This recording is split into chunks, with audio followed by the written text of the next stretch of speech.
Worried about how the SAT will impact your child's college goals? Our proven 10-week program covers everything and even stress-busting strategies. Your team can step into the test ready and prepared to reach their full potential. Our average improvement on the SAT is 150 points, with improvements as significant as 350 points and near perfect scores. We cover all 20 themes for the reading and writing section, as well as all 36 themes for the math section. The reading and writing section is very theme-based, so we'll utilize our 26-page Triple T document, Tom's Testing Tips, for this section to be able to quickly identify the specific theme the student is being tested on, as well as how to systematically approach the question to rapidly get the correct answer. I also provide students with access to my Quizlet flashcards so they can immediately recognize how each theme's question is worded. And I provide key tips like this one that transforms questions that College Board classifies as level hard into ones that anyone can approach with confidence. So here's how this tip plays out. Notice how I say if one option is different from the other three, in other words, the only one treating the subject as singular or plural, it's likely the correct answer option. So what I tell my students to do is either put the pronoun it or they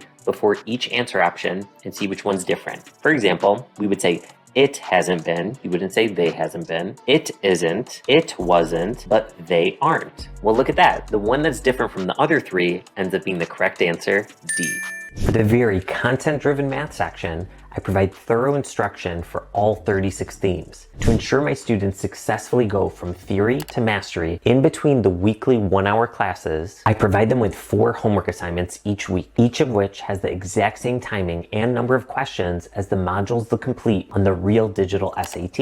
In fact, the platform we use is essentially identical to the digital SAT platform, with all the same tools available, so that students will have already experienced it dozens of times before the day of the actual test. After your child completes their practice assignments, not only will they be able to see the answer explanations for all the ones they got wrong, but you both will be able to see detailed analytics regarding which themes they're still struggling with via their unique progress report link so they can dial in on their exact deficiencies. For all 462 math practice questions they'll complete over their 10 weeks with me, I've personally recorded step-by-step worked out solution videos showing exactly how I'd approach the question, as well as how to utilize any applicable graphing calculator programs. I know your child has a rigorous course load and a busy schedule with extracurriculars, so I make our program extremely structured via their 2 weekly practice schedule checklists. One for reading and writing weeks, and another for math weeks. Their weekly homework consists of 4 days that take an hour each day, and 1 day that takes 15 to 25 minutes to complete. The mental side is also a critical component of test taking. That's why I assign them on day 5 each week 5 minutes of reading our Test Stress Success Manual PDF book. That's also why every single week we start our class by showing one of my mind mastery strategies of the week, each of which is a 1 to 3 minute video I created regarding a simple but effective psychological tool students can utilize on the SAT, in their regular classes, and in everyday life. Our class meets for an hour. Students can attend live in person at our office at Tinkin in Rochester Hills, Michigan, live via Zoom, or if there's ever one or multiple sessions the student can't attend live, they can watch the recorded session that we upload the very same day so they can watch it at their earliest convenience and not miss a beat. Students get lifetime access to our Spotlight SAT platform, even long after they've successfully completed our class, so they can go back to it anytime they're reviewing for another test date. Let's do this.